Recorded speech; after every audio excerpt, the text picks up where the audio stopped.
काम करो ऐसा कि पहचान बन जाए, काम करो ऐसा कि पहचान बन जाए, हर कदम चलो ऐसा कि निशान बन जाए। ये जिंदगी तो काट लेता हर कोई दोस्तों, जिंदगी जियो इस कदर कि मिसाल बन जाए, मिसाल बन जाए। नमस्कार दोस्तों, मैं हूं राजेश और इस वीडियो में हम ये चीज समझने वाले हैं, चाहे आप यूपी बोर्ड का दे रहे हो, बिहार बोर्ड का दे रहे हो, आरजीपी भी दे रहे हो, या आप बीटी यूपी बोर्ड यानी आप पॉलिटेक्निक का एग्जाम देने वाले हो, तो आप कॉपी कैसे लिखोगे। हालांकि इस वीडियो में हम जो टारगेट करेंगे वो पॉलिटेक्निक सेमेस्टर को टारगेट करते हुए आपको समझाने की कोशिश करेंगे कि आपको बहुविकल्पीय प्रश्न कैसे अटेम्प्ट करना है, जो आ रहे हैं वो भी, जो नहीं आ रहे हैं उन्हें कैसे अटेम्प्ट करना है, तथा लघु उत्तरीय प्रश्न हो गए आपके जो शॉर्ट आंसर लिखना होता है, लॉन्ग आंसर कैसे हम लिखेंगे, इस सब हर टॉपिक पर आपको हम बताने वाले हैं। तो चलिए मित्रों, देर न करते हुए उसके पहले मैं आपको छोटा सा इन्फॉर्मेशन या मैं आपसे क्वेश्चन पुट अप करना चाहूंगा, पूछना चाहूंगा। अच्छा, कभी आपने चीज सोचा है क्या, अपने माइंड में आपने सोचा कि जो हमारी सेमेस्टर कॉपी होती है वो कैसे चेक होती है, कैसे मार्क्स दिया जाता है। यानी आप जो चीज लिखते हो वही एग्जाम में तक पहुंचता है और उसी के आधार पर मार्क्स दिया जाता है। आप कितने भी पढ़े लिखे हैं या आपने सेमेस्टर की तैयारी कैसे की है, ये मैटर नहीं करता है। मैटर ये कर रहा है कि आपने कितना कॉपी में लिखकर एग्जाम, जो हमारे एग्जामिनर होते हैं उन तक आपने अपना जो बात है उसे कैसे ट्रांसफर किया। क्योंकि मैं आपको अपना एग्जांपल देना चाहूंगा, मैं लगातार क्या है 2 साल उधर इंटर में हो गया और 3 साल पॉलिटेक्निक और 3 साल इधर, टोटल 7 से 8 सालों का मैं लगातार बोर्ड कॉपी लिख रहा हूं। तो अपना पूरा एक्सपीरियंस मैं आपको इस वीडियो में शेयर करूंगा।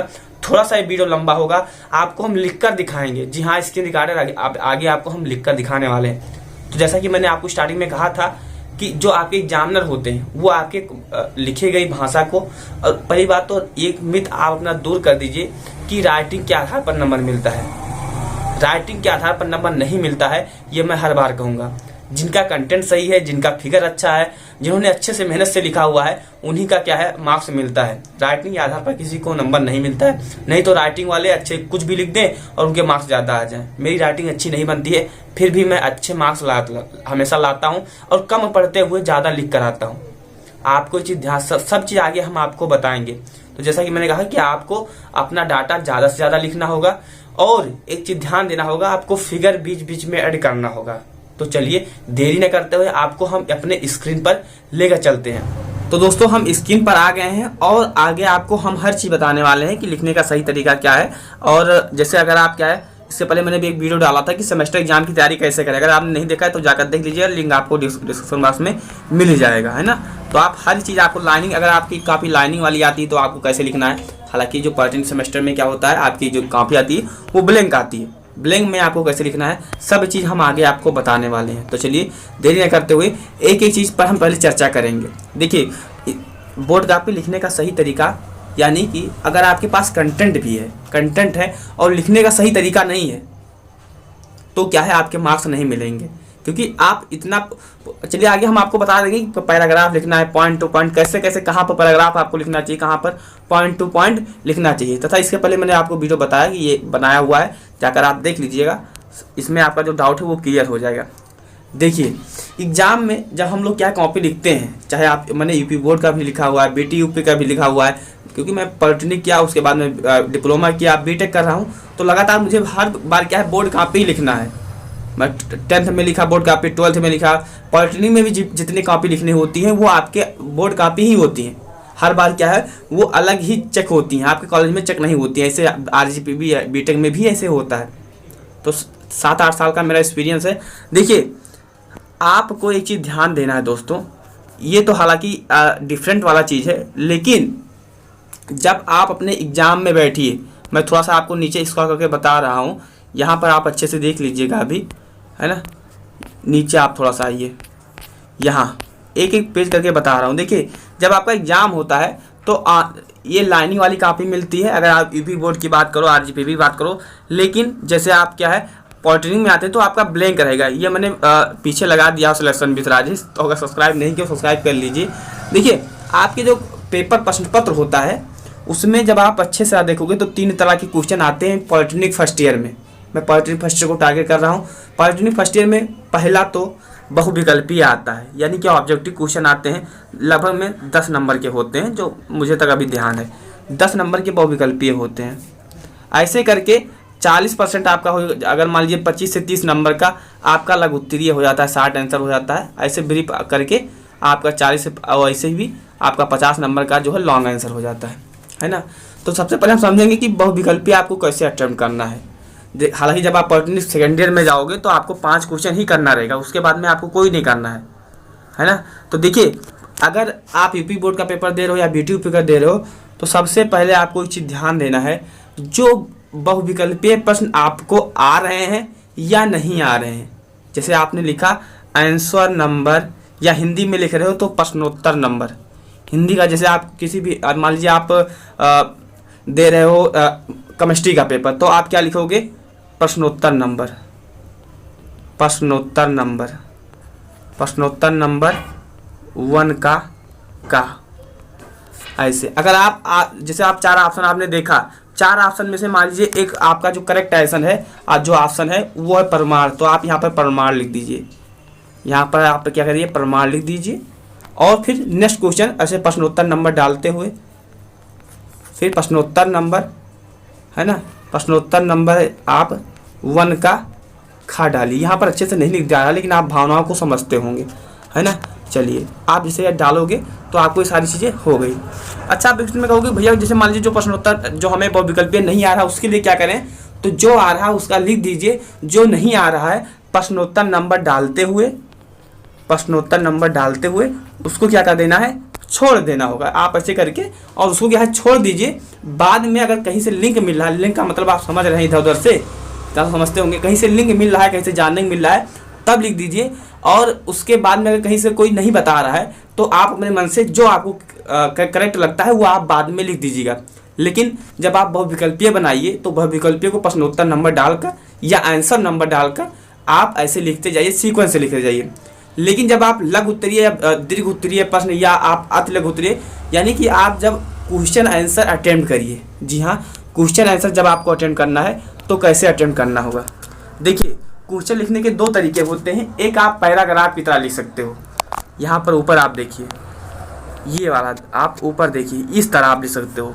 अब इसमें बताइए आप कि आपको कोई इम्पॉर्टेंट चीज़ ढूंढना है, कोई आपने कुछ भी लिखा, तो इसमें जब आप इम्पॉर्टेंट चीज़ ढूंढोगे तो क्या इसमें कोई चीज़ें मिल पा रही हैं, लेकिन जब आप ऊपर वाले ही पोर्शन में देखोगे, हालांकि आपको इतना नहीं ध्यान देना है, आपको इधर चलिए, नीचे आइए। कैसे आपको लिखना होगा, आपको लाइन टू लाइन लिखना है। जैसा कि मैंने बताया, पैराग्राफ की तरह नहीं लिखना है, इस तरह आपको नहीं लिखना है। आपको मैं क्लियर बता दूं, इस तरह आपको नहीं लिखना। लिखना कैसे है, जैसे मान लीजिए आपके क्वेश्चन है आपके एग्जाम में प्रश्नोत्तर नंबर, ऊपर लाते हैं, आपके एग्जाम में है कि प्रश्नोत्तर नंबर, अब कुछ लोग कहेंगे सर लाइन भी पारना है कि बगल में नहीं पारना है, तो लाइन आप इधर पारना होगा, इस साइड में लाइन मत पारिएगा, इस साइड में, यानी आप क्या है अपने बाएं तरफ लाइन पारिएगा, लेकिन राइट साइड में आपको लाइन पारने की जरूरत नहीं होती, किसी भी आप कॉपी लिखते हो। तो प्रश्नोत्तर नंबर आपने डाल दिया 1 का, जैसे चौथा का मान लीजिए क्वेश्चन नंबर आपका 4 था, तो जब आपको इसे लिखना है, किसके बारे में लिखना है, जैसे आपका क्वेश्चन कहा गया है, क्वेश्चन नंबर 4 है आपका कि प्रमाण क्या होते हैं या प्रमाण क्रमांक क्या होता है। तो प्रमाण क्रमांक के बारे में अगर आपको लिखना है तो सबसे पहले आप पैराग्राफ की तरह मत स्टार्ट करिए। आप ऊपर आपने लिखा प्रश्नोत्तर नंबर, यहाँ पर लिखिए, इसी के जो हमारी कॉपी है इसी के आपको बगल में लिखना होगा, यहाँ यहीं से लिखना होगा 1, ये लाइन रहता है, इसी के बगल में लिखना होगा आपको 1, पॉइंट नंबर 1, है ना। प्रमाण क्रमांक क्या होते हैं, तो प्रमाण क्रमांक के बारे में एक बार आप लिख दीजिए कि प्रमाण क्रमांक ये होता है ना। प्रोटॉनों, इसे आप लिख दीजिए, प्रोटॉनों, हिंदी में लिखिए, प्रोटॉनों प्लस न्यूट्रॉनों की संख्या को क्या कहते हैं, प्रमाण क्रमांक कहते हैं, या आप जो भी उसके बारे में जानते हैं लिख दीजिए। सेकंड ऑप्शन लिखिए, फिर सेकंड बनाइए, फिर ऐसे लिखिए Z बराबर P प्लस N। मैं आपको एक एग्जाम्पल बता रहा हूँ, ऐसे आपको लिखना होगा। फिर आपको क्या है, 3rd नंबर पर लिखना होगा, इसे हम लोग Z से डिनोट करते हैं, इसे हम लोग किसे डिनोट करते हैं, यानी हम Z से निरूपित करते हैं। ऐसे पॉइंट टू पॉइंट आप लिखते रहिए, ऐसे आप 7-8 पॉइंट तक लिखते रहिए। यानी जब आपको अब ऐसे एग्जामिनर देखेगा तो तो पहला देखेगा प्रोटॉन पर न्यूट्रॉनों की संख्या को ये कहते हैं, द्वितीय को प्रोटॉन पर न्यूट्रॉन कहते हैं, और ये थर्ड वाले को क्या क्या। ऐसे जब ऐसे देखेगा तो उसे पढ़ने में आसानी रहेगी। आप इस चीज़ को समझिए अच्छे से। आपको अगर पैराग्राफ लिखोगे, अब हम बात करते हैं कुछ चीज़ें जैसे आ गया कि भार और द्रव्यमान में अंतर लिखिए, जैसे पॉलिटेक्निक में हो या आप यूपी बोर्ड में किसी भी, जैसे आ गया कि भार, क्वेश्चन नंबर आपका मान लीजिए प्रश्नोत्तर नंबर क्या है 7 है, प्रश्नोत्तर नंबर 7 है आपका, 7 है कि भार और द्रव्यमान में क्या है अंतर लिखिए, है ना। भार प्लस द्रव्यमान में अंतर लिखिए, भार तथा द्रव्यमान में, या है ना, भार या द्रव्यमान में अंतर लिखिए। तो आपको करना क्या होगा, सबसे पहले तो आपको इस तरह सा डायग्राम क्रिएट करना होगा। यहाँ पर ऊपर देखिए, सबसे पहले आपको इस तरह का डायग्राम क्रिएट करना, और इससे अच्छा क्रिएट करना है। ऐसे पहले लाइन खींचना है, 2 लाइन खींचना है, एक लाइन इधर खींचना है, इधर खींचना है।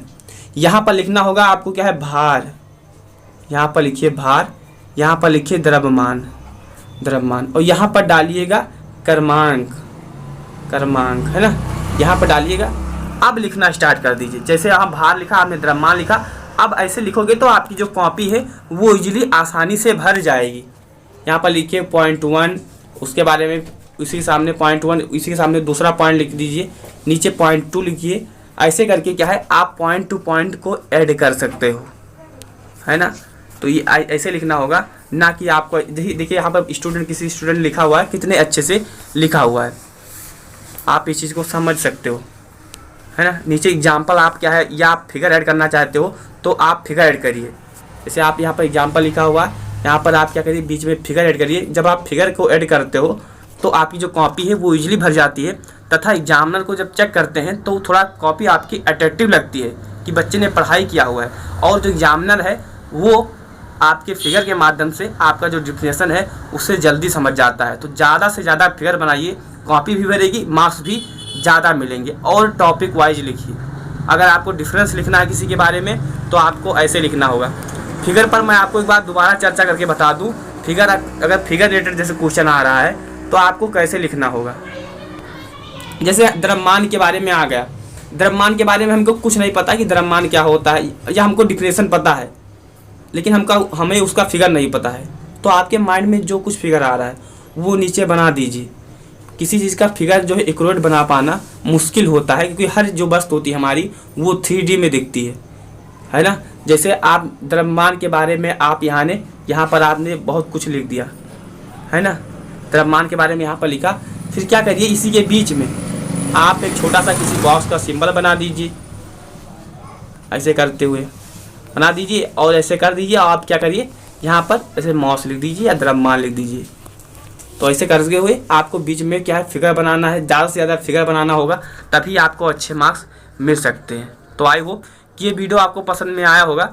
फिर भी अगर आपको इससे रिलेटेड कोई भी संशय है, कोई भी डाउट है, तो आप हमें कमेंट बॉक्स में कमेंट कीजिएगा, क्योंकि वहाँ पर आपका जो डाउट है क्लियर हो सके। तथा जिन्होंने हमारे Telegram channel selection with Rajesh को अभी तक नहीं ज्वाइन किए हैं तो ज़रूर ज्वाइन कीजिए, क्योंकि आने वाला हर जो नॉलेज है, हर नोटिफिकेशन आपको सिलेक्शन विद राजेश चैनल पर मिलने वाला है। तो चैनल को सब्सक्राइब कीजिए तथा ये सेशन अपने मित्रों के पास जरूर शेयर कीजिएगा। आने वाले समय में आपका ईडी भी सब्जेक्ट स्टार्ट करने वाला हूँ। हर सब्जेक्ट पर आपको चर्चा करके बताने वाला हूँ कि आपको ईडी कैसे सीखना है। अगर आपने अभी तक ईडी नहीं कर पाया हो तो आप कम समय में कैसे कर सकते हो। तो चलिए वीडियो को यहीं पर एंड करते हैं। चैनल को सब्सक्राइब कीजिएगा। Thanks for watching this video.